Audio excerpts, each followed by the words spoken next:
Okay, it says we're live. All right. Thank you all for your patience as we try to take care of the technical difficulties we've had. And we're pleased that you hung in with us. So at this time, we will continue with the executive director's report. Thank you, Dr. Darby. Good evening, members. Apologize for the technical difficulties. We did post over on the event on Facebook that it could be viewed as live streamed over on YouTube.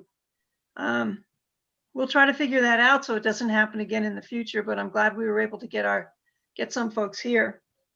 Last month, Solicitor Ward provided us with a legal background on search warrants, and we had Master Police Officer Steve Meskin here, who provided a perspective on the operational and considerations that go into executing warrants. Their presentation and discussions are available on the YouTube channel for the January 26th meeting. This month, we wanted to provide a balance to that, to provide a community view on relationships between the community and the police. Among the many community groups seeking government reform and specifically police reform is Stop the Station. We invited Jelena McLaren, an organizer and founder of Stop the Station, to be your guest tonight to give us an update on their organization and their goals and their mission for pursuing those goals. Ms. McLaren withdrew on Friday, last Friday. And on Saturday, the group did hold a community conference during which they adopted a resolution in which the integrity of the CPRB was disparaged. That resolution was distributed to board members. We have copies, of course, if anybody wants a copy of it. We're hopeful that in the future, Ms. McLaren or a representative of Stop the Station will join us to discuss their concerns with the CPRB and the process that was enhanced by the electorate in November's election, also known as the voice of the people in the course of an election. We recognize that cultural change is tedious, it takes time, and a lot of pushing, pulling, tugging, and kicking. The board and the Bureau of Police have pushed and pulled for almost 23 years. Throughout this endeavor, there has been a constant and consistent influence promoting fairness, equity, and accountability emanating from a stalwart partner, critic, and passionate activist, Tim Stevens. For more than 50 years, Mr. Stevens has demonstrated his unwavering fidelity to community well-being and systemic accountability.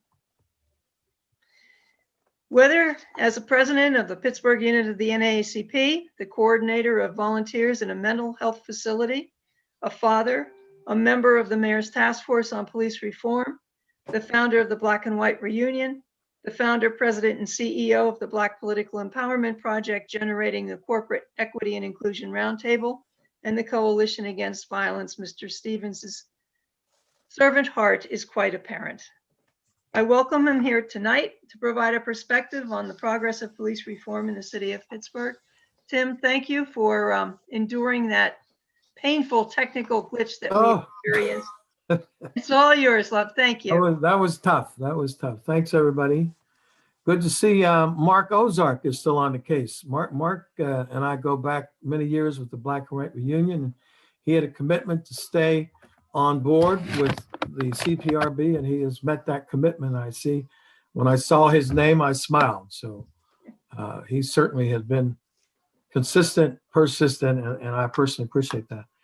Some of you may know that Beth and I work a lot together on police issues, and I respect her tremendously, and we've been a partner for many years. I want to thank all of you for your work, the members of the board for your volunteer work. I know that can be very frustrating. I was a volunteer coordinator for 31 3/4 years at Mayview State Hospital, so I had to work with some wonderful people who, some of whom volunteered over 40 years in a mental hospital. So some of you may feel like you're volunteering in a mental hospital dealing with the police issues in Pittsburgh.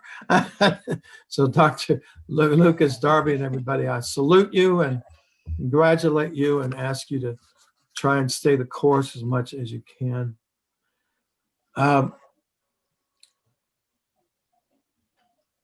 Beth mentioned my community activities of over 50 years, even though I'm only 57. I started very, very young, very young, but we try to maintain the course. It's been frustrating at times, as it is for you. Our most recent work in terms of trying to push for police reform in Pittsburgh goes back literally a year, almost to the date. February 24th, Beth Pittinger was in a meeting with me, along with, I believe, Esther Bush from the Urban League and Richard A. Stewart Jr. And actually, APA president was in that particular meeting. And several people were in that session when we met with the chief and with his assistant chiefs and some other staff. And we went through a 2-hour and 15-minute or so meeting. And we went through a number of possibilities in terms of police reform that we were advocating from the Black Political Empowerment Project, partnering with our organizations. Took a little while, and we had a follow-up meeting on the 24th of July of this past year. Good to see Alvin Green there. We go back a good while, do we not? We had a meeting for 2 hours with the mayor. It was scheduled for 1. I give him credit. He stayed on for 2 hours. And in that meeting, we had the police chief, we had Wendell Histrick, we had the chief of staff for the mayor. We had, I believe, at least a few commanders in that call and some other staff members from the mayor's office. We had, I believe, about 16 community members on that call. It, as I said, turned out to be a 2-hour session. And some of you know that I frequently take rather copious notes in key meetings. And what I did was I sent back to the mayor on the 24th of July, 24 points that I thought we had agreed upon. I have to admit, I was a little frustrated. It took a while. I was going back and forth with Dan Gilman, Shatera Murphy, with the mayor himself. And on October 9th, we got a letter of commitment from the mayor memorializing 21 commitments from the meeting of the 24th of July. On Thursday of this week, which will be 1 day plus from a year when we met with the chief in person for those 2 hours plus, that's when we can meet in person, by the way. We met actually at the police headquarters. We will begin a process that he's agreed to a couple of weeks ago or so. He will be meeting with BPAP and representatives of the community every 6 weeks.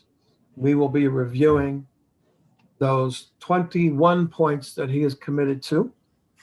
And once we finish that process, we will also go to the points that were agreed to, going back to a letter of July 16th from Dan Gilman. And believe it or not, he was responding to 20 recommendations BPEP had made going back to June 25th, 2014.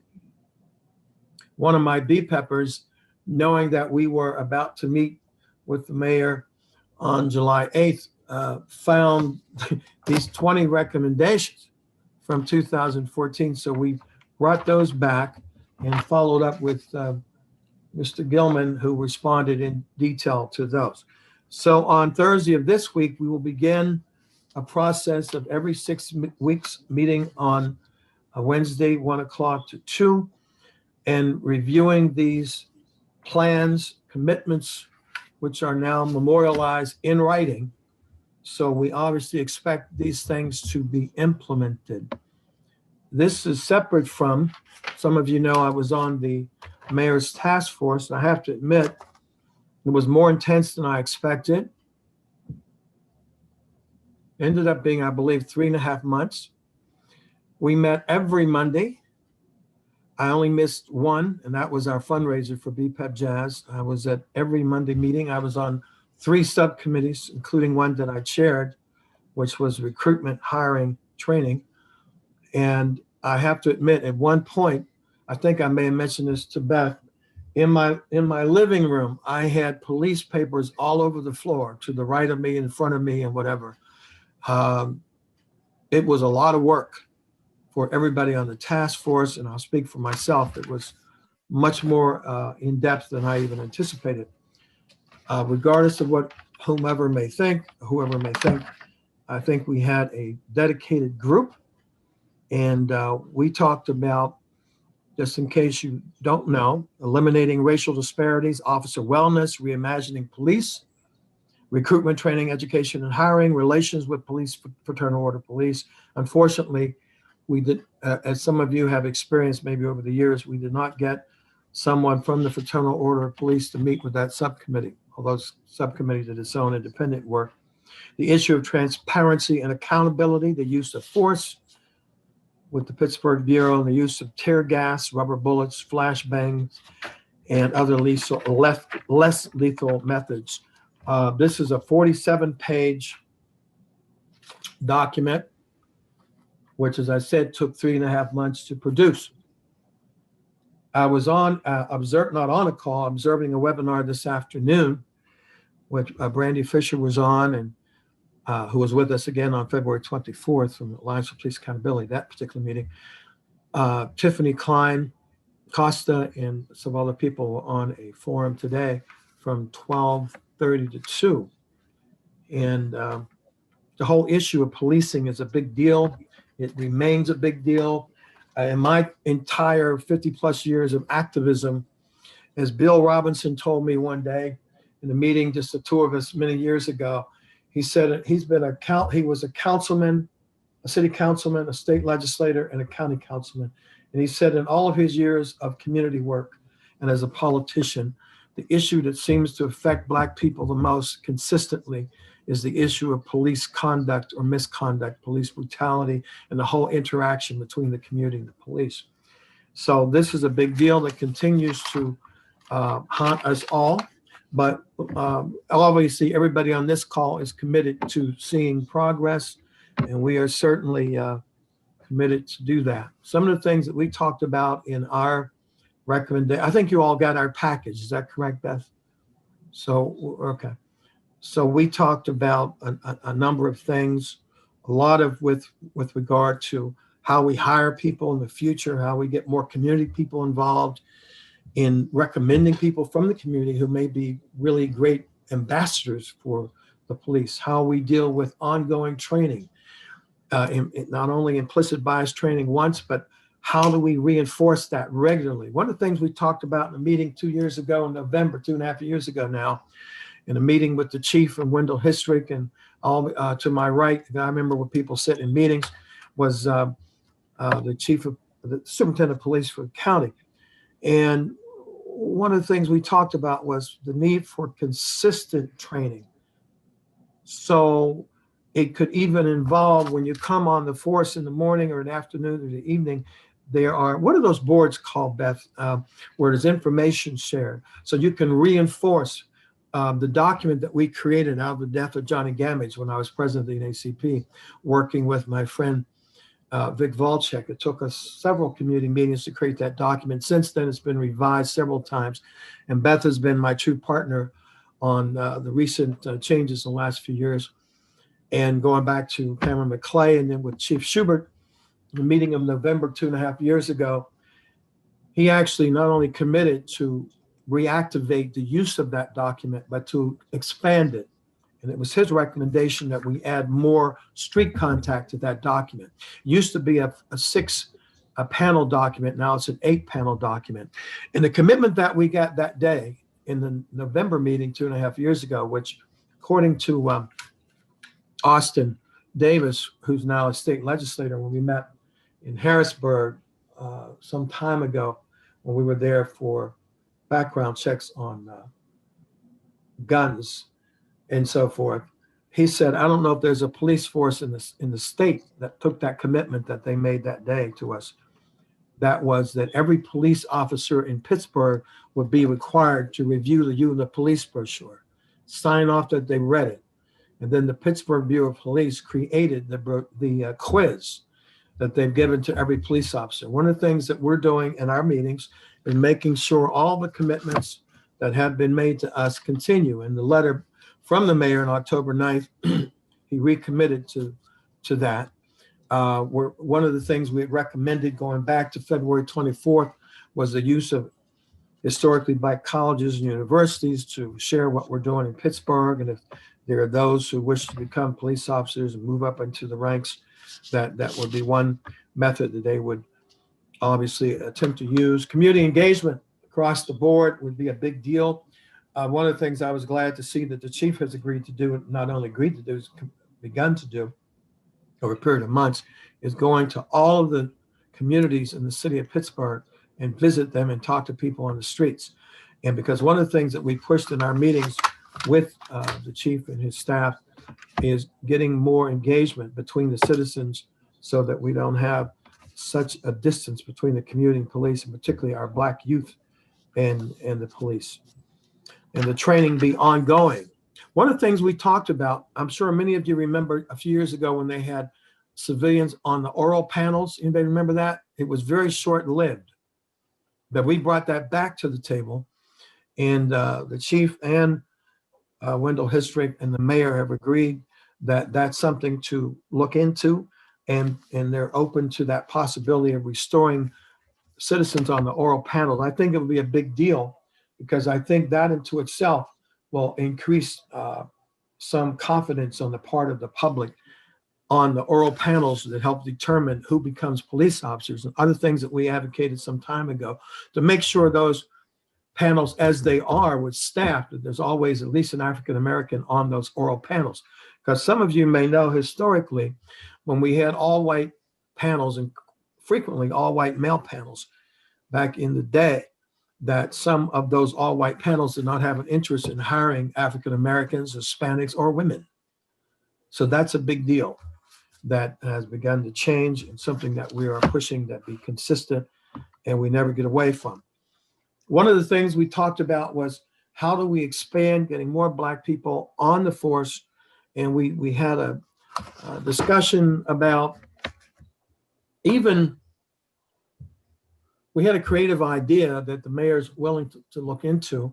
We'll find out again when we start meeting every 6 weeks where the status is of we will not miss any of our commitments. We will review the status of every commitment made by this mayor and this administration. One was to look at the possibility of giving points to people who live in Pittsburgh, who are willing to be in Pittsburgh, live in Pittsburgh, and become police officers. You all know about the veterans preference. We said, how about a Pittsburgh preference? Because now you know, BPEP certainly fought, and so did, I believe, the mayor and his administration fought against the idea of police officers being able to live outside the city. And I think the decision of the courts were that they could live within 25 miles of the city of Pittsburgh. So what BPEP suggested was, why not give credit points to people who live in the city, are in the city, and tend to stay in the city. So those are some of the things that we've talked about.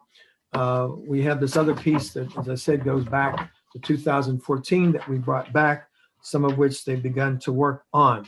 In the meeting that occurred today, Tiffany Klein-Costa mentioned that she is among those who are going through the entire panel of our, I think she said it were 63 recommendations from the police task force, and that they are going through every one of those to look at how they can be implemented.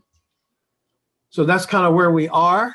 In summary, the work continues. I am committed personally that we do as much as we can. There's some other things that we've advocated that I stumbled on that I will bring back to the table. Going back to press conference of April 15th, 2019 on some recommendations that we need to go back and look at. So that's where I'm at. Any questions? Thank you, Mr. Stevens. I think the important thing is that you are not recommending something and leaving it there, but you are staying on top of it to make sure that there is movement, and that so many reports are put on the shelf, but these reports definitely won't be, simply because of your vigilance to make sure that things are being addressed. And the same for the task force report that was, I think it was last November when you all issued that report, around that time? It's something like October, November, whatever. October, November, okay. And, all right. and yeah, and to be truthful, I was one of the members who advocated to whatever members wanted. The task force was defined by a time period. When we Right. finished, we were done.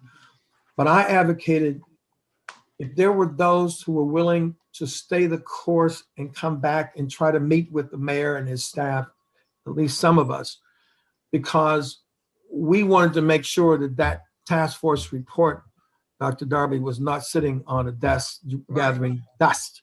And we did, in fact, have a meeting just, I don't know, in the last 3 weeks or so. We got a commitment, because I was agitating on that one too, that some of us need to come back and make sure that, I remember Rich Garland from the University of Pittsburgh, some of you know, community activist for decades, in his first meeting, the first meeting we had, which was down at council chambers, that's when we were in person. He said, I do not, when we get done with this, I do not want this report to gather dust. Mm-hmm. And so a few of us got together and said, we need to meet and see where we are. And the chief has agreed to meet with our task force every 6 weeks as well. Oh. So we will not drop, I know there's a few of us will not drop this stuff. It's too Mhm. serious. Too many people have fought. Too many people have been arrested. Too many people have been out in the streets in the heat for months on end. And obviously many of us have fought the issue of police brutality and police misconduct for decades. And one of the things I said in the press conference of December 28th, our end of the year press conference, when we unveiled everything that had been agreed to by the current administration, was that I gave a shout out to the young people who had led those protests over the summer, because I honestly felt, because of the protests, again, our meeting went back to February 24th with the chief. And we've been moving along. And then July 8th, we had the meeting with the mayor. But I think because of what was going on in our streets, and I was there in several of those myself, but because of the leadership of our teenagers and young adults, I think it kept a certain pressure on the city, on the administration, on the police force, to really look at what, in this case, has already been proposed on the table, even before the protest started, that could be implemented now, or could begin to be implemented, while other changes are recommended by the young leaders that we have today that are advocating what they're advocating. So people are coming in from different angles. We have different perspectives and different approaches, but the goal is to create police reform that's meaningful, consistent, and it's going to allow folks to not be afraid when they run into a police officer on the street or when they're stopped. One of the things we talked about, by the way, is, just to give you an idea, one of the recommendations that I had talked about in the task force was, because so many stops are the stops that end up with these national stories over stupid stuff. A light bulb is out in the back of your car. I said, what if they didn't do that? But they took the license plate and you sent the person a ticket.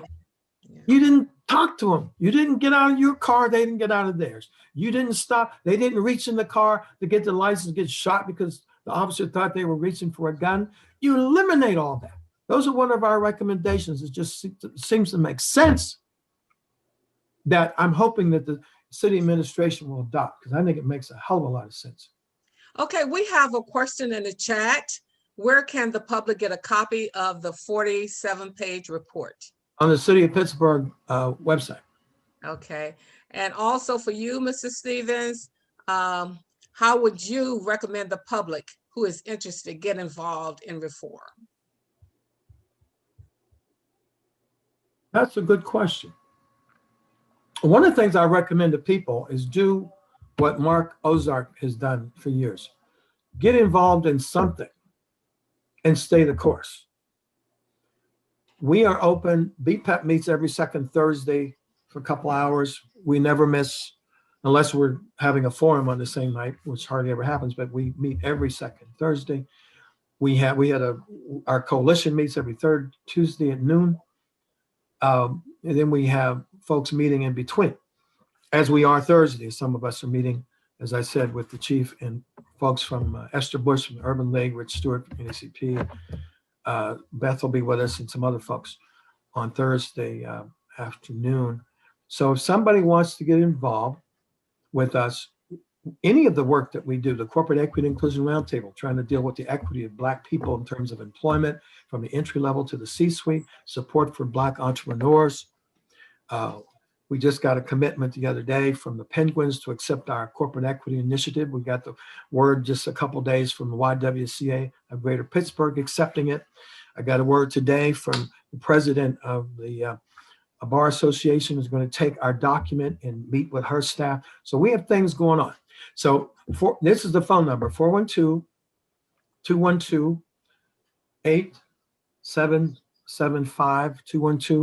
412-212-8775.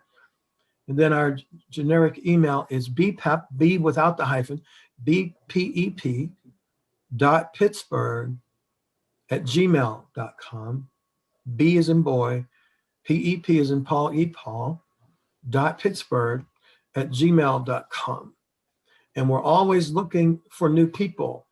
We need additional soldiers. We need people to help register folks to vote, to deal with these issues. So when we go to the mayor, we go to the governor, we go to Rich Fitzgerald, we go to whomever, the state legislators, more people are registered to vote with a commitment to vote in each and every election. It empowers us to get the work done. Okay, thank you. Board members, are there questions you have for Mr. Stevens? Did I put you thoroughly to sleep? But again, I want to congratulate you all and thank you for the work that you do. Ellen? Yes, you mentioned that the report is available on the city's website, the 47-page report. Yes. What's the title or the name of that report? Well, I'll tell you what it says here.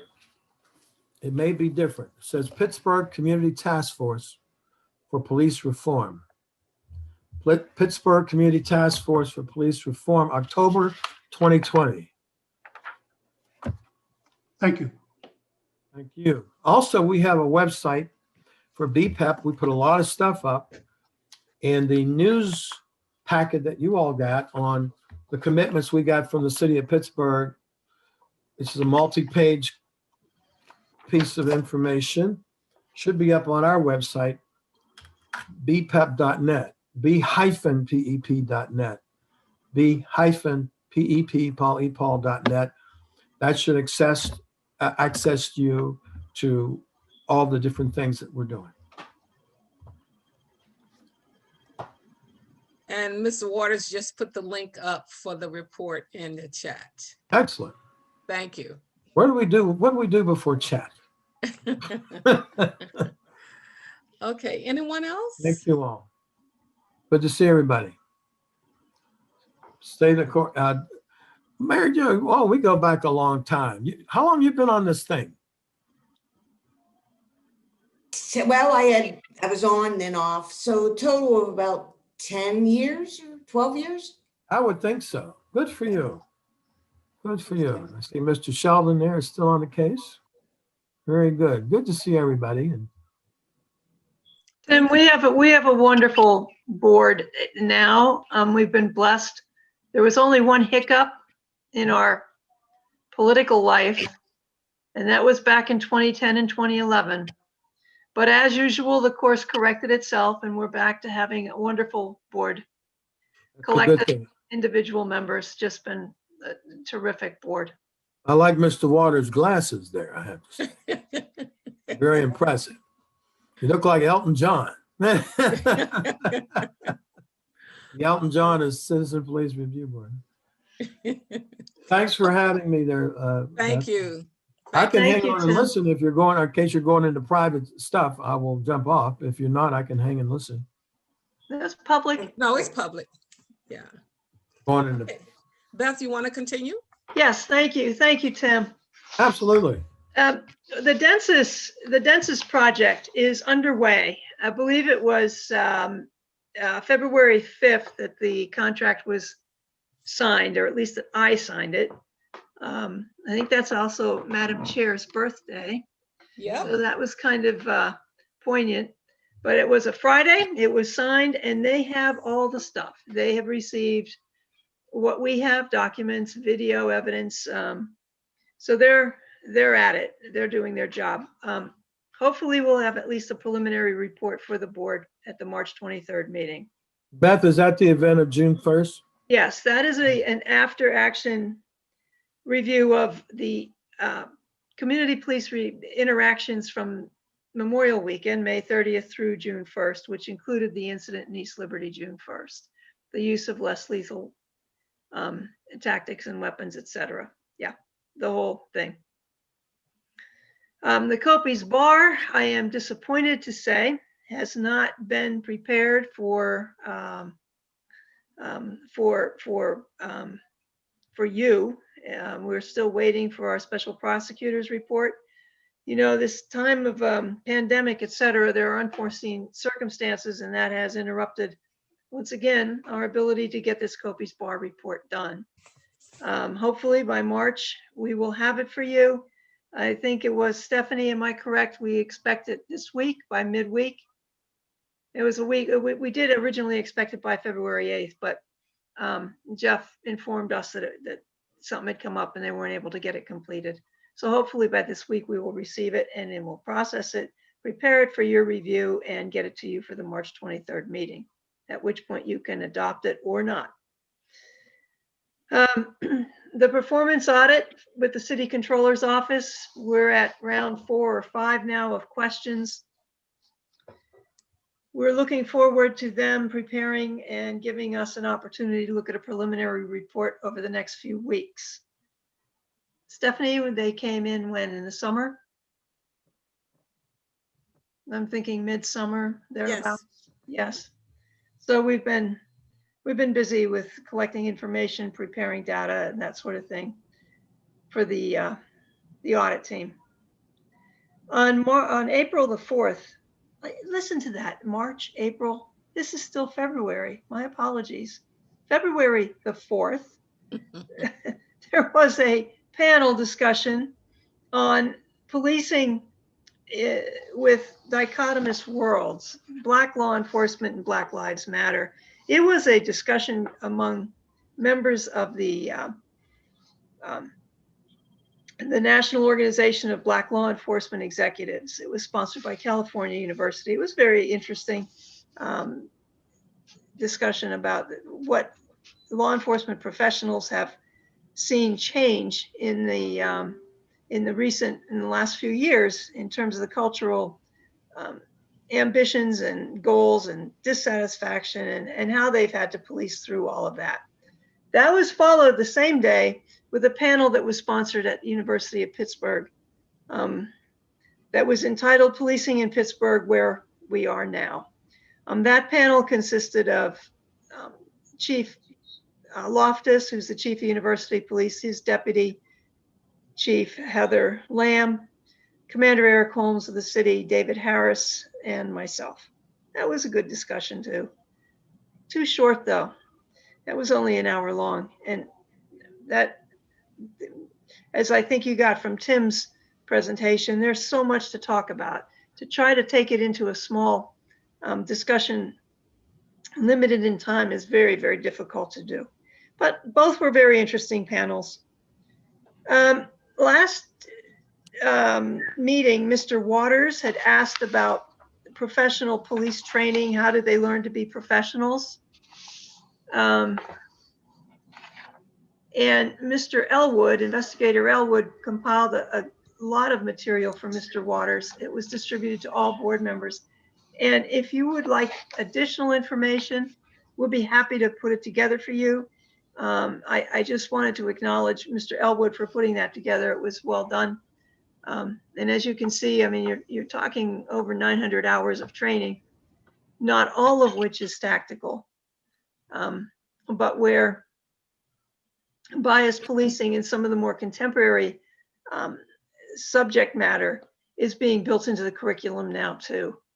And that's a positive. That's an outgrowth of a lot of the community work that we've seen happen in the Commonwealth, but also particularly here in the city. The Alliance for Police Accountability announced that they have a significant number of signatures and that they submitted for inclusion on the May ballot a referendum question limiting solitary confinement at the Allegheny County Jail, and a second referendum question they wish to place, which would ban the use of no-knock warrants in the by City of Pittsburgh police officers.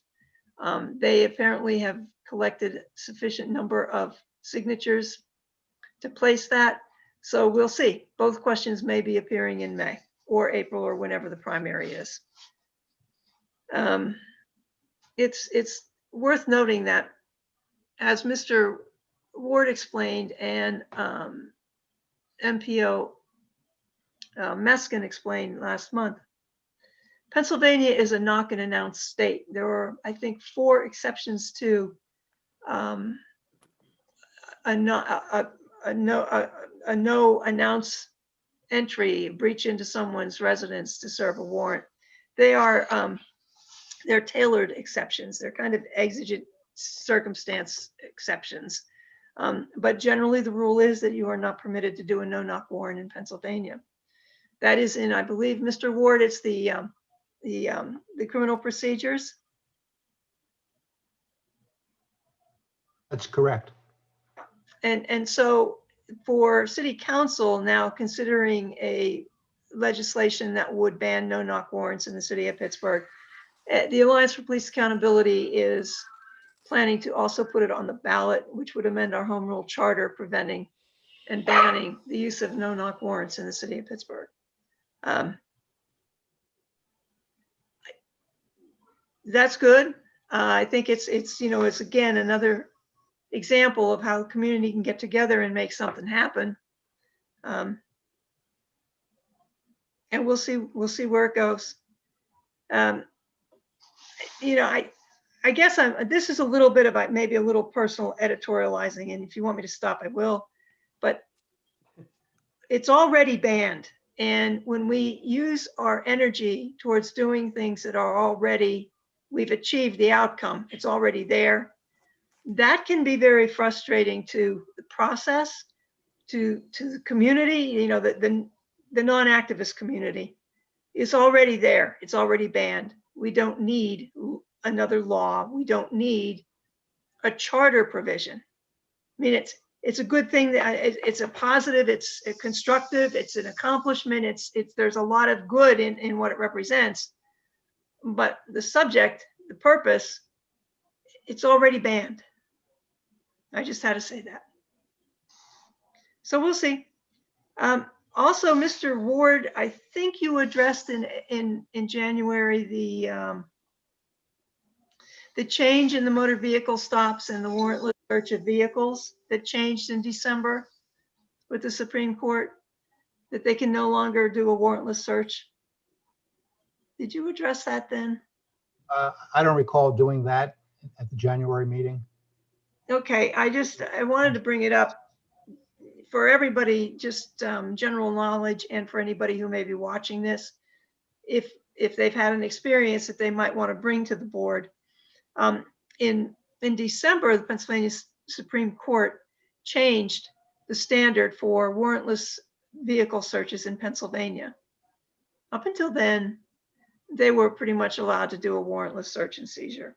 Now they are required to have probable cause and conjunctive and exigent circumstances to conduct a vehicle search.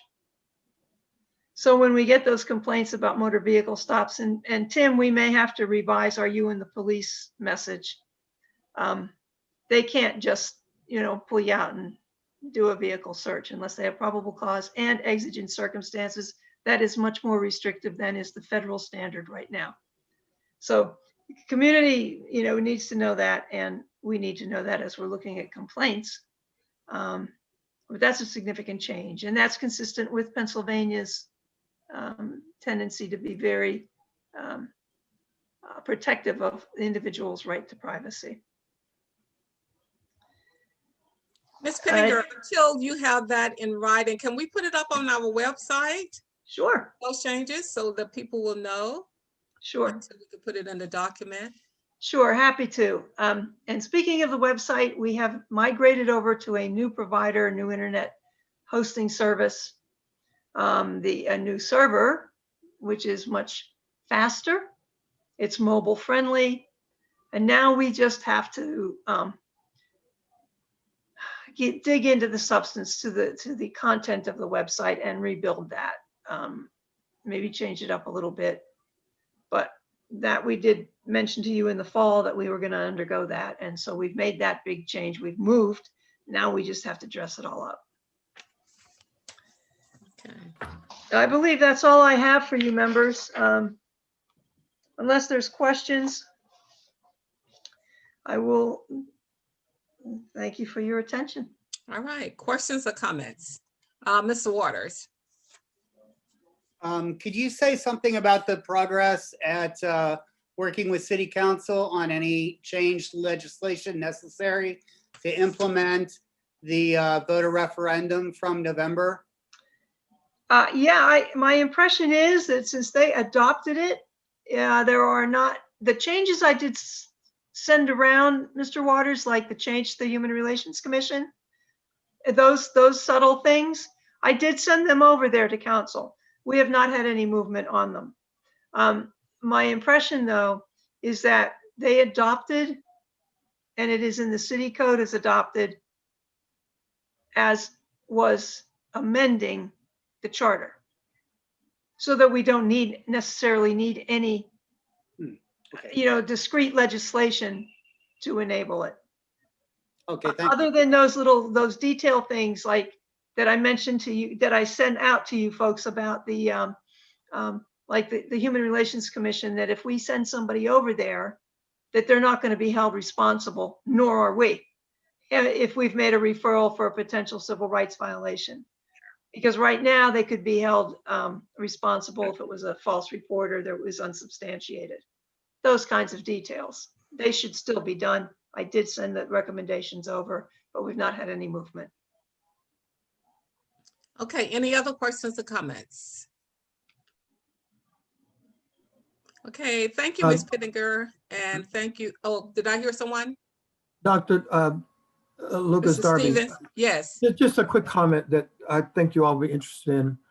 We had been having a few communications with, is it Erin Bruni? Is that Yes, Erin Bruni. and I emailed her earlier today and she emailed back. We've been pressing to see when is the report for June 1st going to come from the Office of Municipal Investigation. And she said today that we've been going back and forth on that because it seemed like that should be out by now. But she said it looks like it won't be ending this month, but it looks like in March, they will be assembling the final reports and statements from people on the June 1st incident in Pittsburgh. And we'll see when that report comes out, but it's getting closer to completion. So I thought everybody on this call would want to know that. Good, very good, thank you. Sure.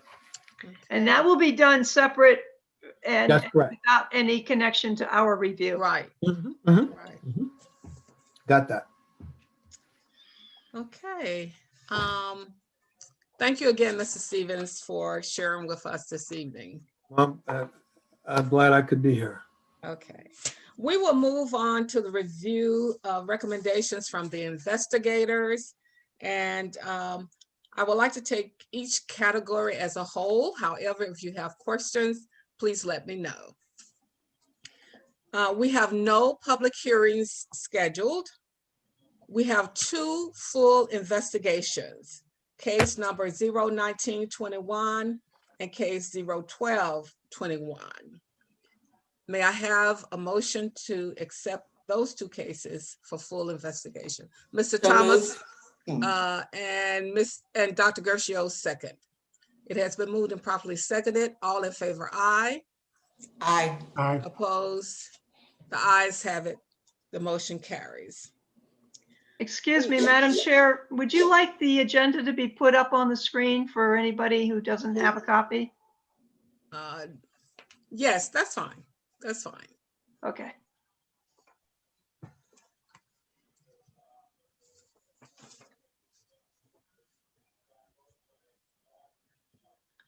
My apologies, I'm no longer the host. I can't do that.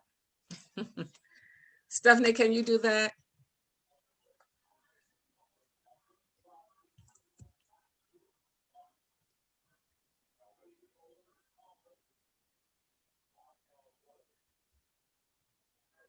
And while we're waiting, the next category for 30-day extensions, Yes. there is 5 instead of 4. There's one on the next page. There we go. You All guys right, can Beth, see that? I'm gonna send you back to school, Beth. You have Okay. 4 on my sheet. Yeah, and you know what? That is my fault because I moved a case from wherever it was back to the Okay. 30-day extension and I didn't change the number at the time. Okay, all right, very good. Thank you, Ms. McClellan. So we do have 5 cases for 30-day extensions for full investigation. They are 25220, 24720, 222, 22720, 19220, and 22520. May I have a motion to accept those cases for full investigation? Ms. McClellan, and a second. Now that the screen is up, I'm gonna have you to indicate that because I'm not seeing Oh. all of you. So Oh, Dr. Mr. Green, Gershio second. is second. It has been moved and properly seconded. All in favor, aye. Aye. Aye. Opposed? The ayes have it, the motion carries. We have no unsustainable cases for today. Now you have 1 there. So this is completely changed. Okay, so we do have 1 unsustainable case for today. All right, it's 24817 ED. Are there any questions about this one? I'm questioning whether or not that was included in our package because I don't remember seeing an unsustainable. Okay, Madam Chair, this is not the correct agenda. Okay, Oh, May I mean, pretty much overall it is, but let me speak specifically to that case. okay, That is that case outside of the PPG arena. The individual, we're recommending it be dismissed for lack of cooperation. okay. The individual officer who was the most prominently the aggressor, he's no longer working for the Bureau, but the victim himself, they have never followed up and they don't want to communicate with us. So lack of cooperation and out of jurisdiction would both apply. Okay, all right. So that case number is 24817 ED. May I have a motion for that one to be dismissed because it is unsustainable? I so move. Ms. McClellan moved, Second. and it has been seconded by, I'm not sure who that was, but it was second, I have a question though. Green. Elwood. Okay, I have a All right. question. Why is okay. it not in our packet? It is in the Oh, it is. I packet. see it. I see it. I'm sorry. My fault. It is in the packet. It's listed under the category of other. Yeah, I see it. I'm so sorry. I see it. Oh, that's where it was moved. Okay, all right. Yep. Okay. And Mr. Williams, I think you had a question. Yeah, this, I'm just making sure, is this the one that was like, that was widely televised, that was caught on camera, this incident? The arena one? Yes. Yes.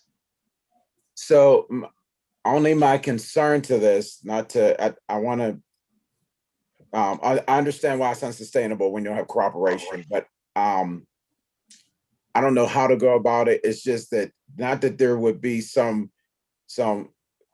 investigatory result of this. You just got to kind of speak to this type of matter when it's not visible. And because the person just moved on and it's out of jurisdiction, just leaves a whole lot out there on the public's end. That just really is unsettling for me. So I don't know, even if we make it unsustainable, I don't like just to strike out, we vote that it's unsustainable without crafting some sort of statement that goes alongside that. Because I mean, it was too egregious. You saw that people will want to know what's the result of that incident and saying, well, the officer's no longer here. I understand why we can't to move forward to at least hold them accountable as per procedures or whatever, but still, there's still a responsibility for us because of the public's view of what happened during the time it happened. And I hope I'm making sense of what I'm saying. Well, you do completely. I think it's, first off, I believe this is an agenda, and the first agenda, draft agenda. It is not the one that was circulated to you. I think that's why they look different. And as to that particular case, Mr. Williams, understood. When that happened, we went directly to the chief. And my understanding was he was inclined to terminate the officer. And then the officer is no longer here. And when we followed up initially, they would not, they didn't want to talk to us until they had their lawyer. Then the lawyer said, well, you know, they weren't much interested in pursuing anything. The victim's wife, she seemed more inclined to discuss it with us, but then that they just stopped altogether and there was no more communication with them. So we were kind of stuck. We can, if you want to, I mean, we were recommending dismissing it as other, not as unsustainable. For that reason, because there really isn't, it's not necessarily unsustainable. It's certainly not unfounded, but we can't have a public hearing. We don't have anybody to summon. We don't have a victim. We don't have an accused. So I understand what you're saying, and maybe in the future when we have those kinds of cases, maybe we should just do an investigatory hearing and just bring everybody in prior to doing any of our usual investigations. You know, it would be different. It would be an investigative purpose. It wouldn't be for a finding of misconduct, but it would be purely fact finding. And then you could determine whether or not somebody should be accused, and then a case heard against the accused. Almost like a grand jury. And then if you decided you had to indict the individual afterwards, then we hold the traditional misconduct hearing. But Do you there's think- nothing that we can do if we have no victim. Yeah. That really isn't true. We could still have recommendations for the chief, not surrounding that officer specifically, but around a variety of issues. So there is a possibility that we could have recommendations even without an officer. I think one way to address Mr. Williams' concern is to produce a white paper and have that, you know, made available on our website and to anyone else who wants to talk to us about it, and recommend it to the chief. Mm-hmm. That's why I would suggest that if there is another incident, that we promptly schedule a fact-finding hearing. Mm-hmm. And it would be done without, you know, any foundation of what we would uncover in an investigation. It would be the investigation. We would have the people come forward, subpoena the people that we know were witnesses or involved. You would hear their testimony. You could quiz them. You can get your information from the individuals. And then from that, determine whether you would like to do a white paper, a report, or if you would want to proceed against a particular subject officer. I mean, that might get us to an effective and substantive public statement. That recommendation will be documented in the minutes, but I certainly don't want it to be lost in terms of what we as a board could do to make sure no case that is on our investigative list is not acted upon in some way by the board. So that would be one way to proceed. There's another factor of this complaint, and that is that I was the one who filed the complaint. Right. Yeah, but we could use that as entree to creating that, okay, this is a fact-finding hearing, and go from there. When we don't have a real victim that comes in and files the complaint. I think it is a fine line that you're attempting to walk there, Yeah. because even though, Beth, you are the complainant, we have no victim. Right. We have no officer to make comment against. We do have procedure that can be spoken to, but do we want to speak to procedure if we cannot basically get to the bottom of the issue? And yes, there's lots of video going on. The behavior was egregious, but that doesn't mean that that officer wasn't already going to be reprimanded or punished in some way, shape, or form within the department. I really think that it's a fine line when you're between where we are, what we can do, and stepping outside of our jurisdiction to people and things that are no longer available. Well, I do think maybe it might be wise that it is for the good of the public. And I totally understand if the final result might not be where we can move to that to make a determination on the actions or whatever, but it is worthy of discussing, or at least having something in the public's interest when that is, like you said, apparently egregious. We don't know until it goes through investigation and say, was it justifiable? Was it reasonable? And all those other things. Was there any violation of policy or procedure? I'm not suggesting that we're even trying to remotely suggest that there was an infraction against that. But you can't just leave stuff like that that shocks the conscience of the people who are viewing it. We are perusing to understand that in the public's interest, saying, are these matters that we might need to address or to ensure that there is proper review and investigation of these. And just because an officer moves on or the victim doesn't cooperate, there has to be a phase, and whether it's discussion, whether it's just to hear about some of the things that are problematic in viewing that, and then talk about the steps of how that would be addressed might be helpful for the public. But just to leave those type of things, because those are the ones that are caught on tape. There are plenty of other ones that are verbalized that we are trying to investigate when there's no evidence of the tape that comes alongside. So I'm not suggesting everybody's wrong. It has to go through fair and equitable process. But that one stood out. I mean, you look at that and go, it just makes you raise some questions. And I still got questions. Sheldon, I agree with you 100%. There are lots of questions surrounding this. I am just leery of weakening our position within the city, within our boundaries, of going too far. Discussion is fine, and that's something that should be had that includes the public.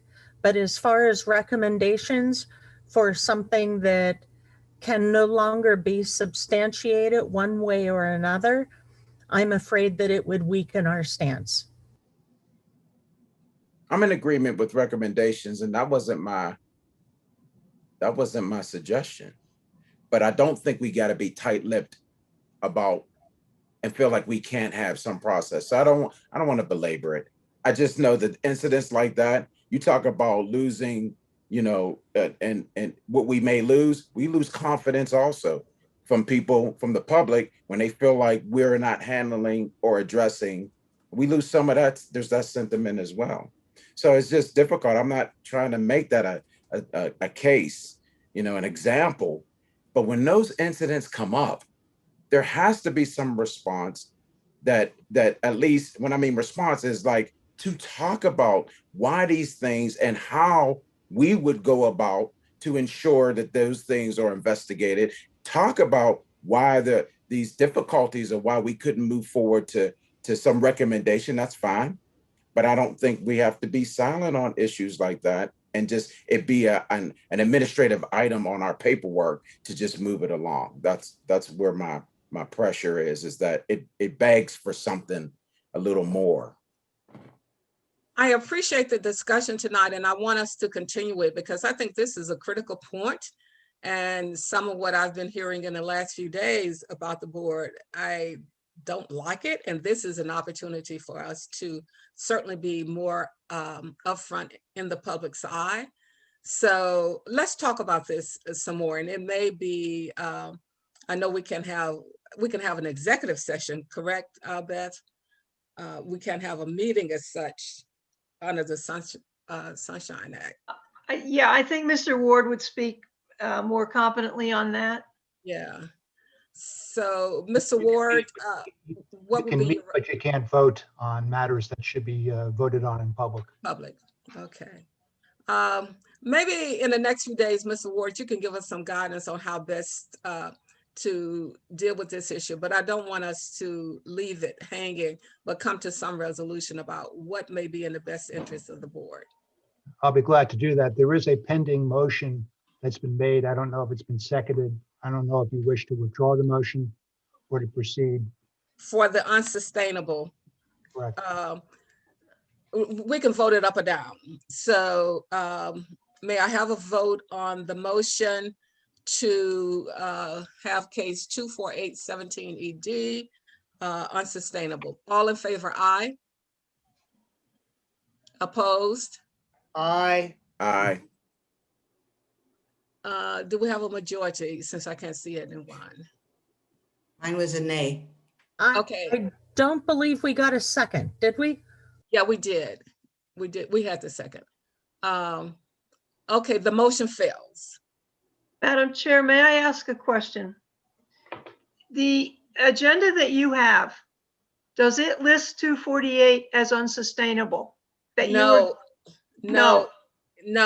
That's why I was wondering where it came from. It does not. Yeah. It Stephanie, would you please take down this agenda?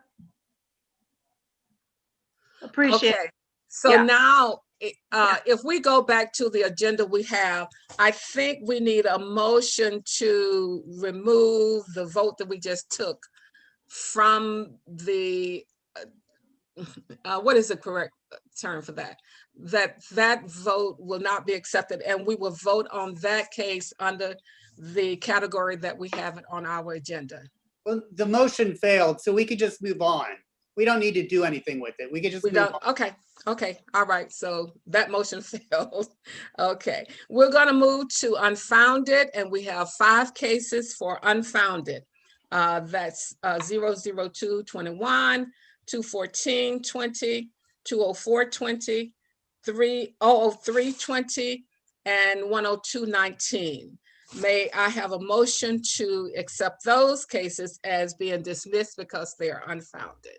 Dr. Gershow moved and Ms. McClellan seconded. Are there any questions? I have a question. Mr. Waters. I'd like to ask about the case 00320 and specifically line item number 7, where it asks about the CAD sheet and timing. And I don't see anywhere further along in the summary where that data is detailed. And I was just wondering what the CAD sheet demonstrated. Mr. Elwood, that is your case. Can you respond to Mr. Waters, please? Yes, ma'am. If you'll give me 1 second. We're opening it right now. I believe we didn't get the. No, we did not.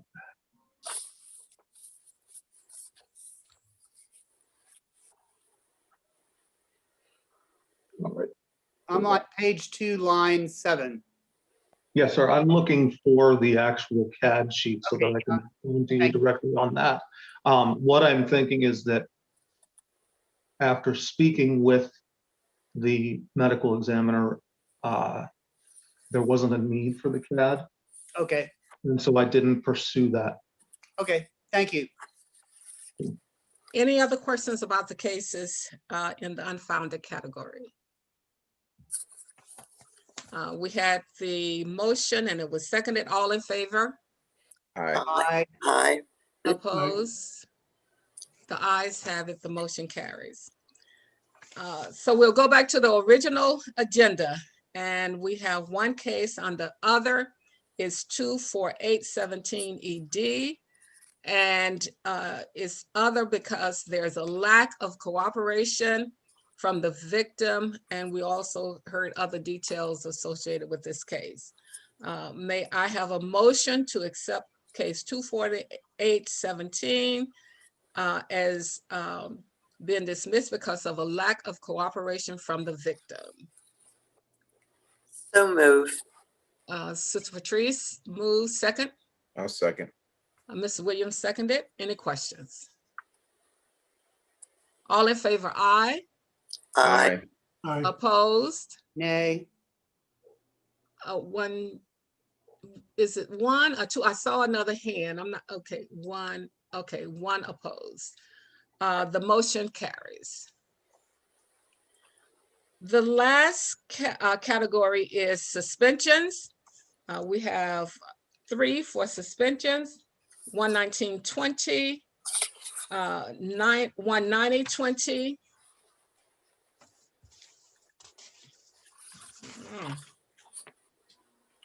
Looks like 2. Yeah, it's only 2 cases. It's not 3. Okay, it's only 2 cases. So the cases are 19920 and 19020. May I have a motion to suspend those 2 cases? I Ms. move. Waters moves second. Ms. McClellan, questions? All in favor to dismiss suspension of those cases? Make a U-turn on Cox Place. All in favor, aye. Aye. Aye. Opposed? The ayes have it, the motion carries. The categories for the others are just to update us. We have the ones that we have asked Ms. Pittinger and her staff to provide for us in terms of why they are still being suspended. So hopefully you have reviewed those cases. They are 15020, 13020, 11220, 00520, 00320, 01619, 02919, 09519. Are there any questions about any of those? Okay, may I have a motion that we continue those in suspension? I so move. Ms. McClellan and Mr. Green seconded. Any questions? All in favor, aye. Aye. Aye. Opposed? The ayes have it, the motion carries. And fortunately, we have some closing dates for some cases, and we have those cases listed. Are there any questions about those cases?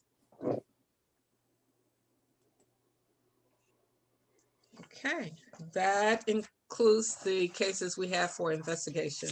this Madam week. Chair, Yes, I do want to sincerely apologize for the confusion on the agenda.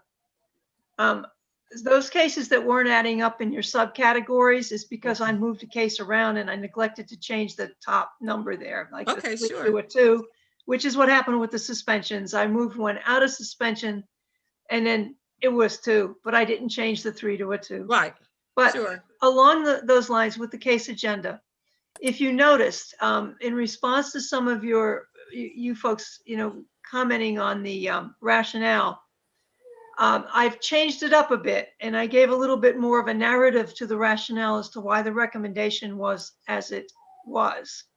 Is that what you are looking for, Mr. Waters? That's kind of meets your, yeah. When I go through them and I look at, what we've recommended and how we're going forward. As you can see, I tampered with the agenda, not very well, but those that I focused on trying to provide a succinct statement as to why the recommendation was as it was. So we'll continue in that fashion if that's acceptable. It is, and certainly anything that you can give us that help us better understand why it is at the status it is important. So thank you for that. All right, that concludes our review of cases. Our next meeting is March 23rd at 6 p.m. And Stephanie, is there anyone who wants to make a public comment? Looking. I don't see anything. Okay. Nope, I don't see anything. Okay, board, is there anything that you would like to share at this time? Thank you all for hanging in with us. And I really appreciate the hard work of the staff and Mr. Ward and Beth. And we certainly want you to know we appreciate all you do. Board, we will get back to you with how we can continue the discussion we started today. I think it's important for us to have that discussion, so we'll let you know. And if there's nothing else, it's going to be warm tomorrow, but be careful. Don't go out in your shorts and no boots and shoes. I mean, I've seen that on college campuses, but don't try it. I'm ready. I am too, but don't do it tomorrow. I don't want you to get sick. I heard Beth is wearing her shorts tomorrow. On my Beth, way to get my COVID shot. Okay. And the next time we meet, it will be spring officially. Yes. It'll be light outside. Yes, yes. All of those are good things indeed. And it'll be a year. It will be a year. Yeah. Yeah, it will be. Be safe, everyone. Wear your mask, wash your hands, get your COVID shot. Right. Take care, everybody. Bye. Thank you. All righty. Very Bye-bye. good.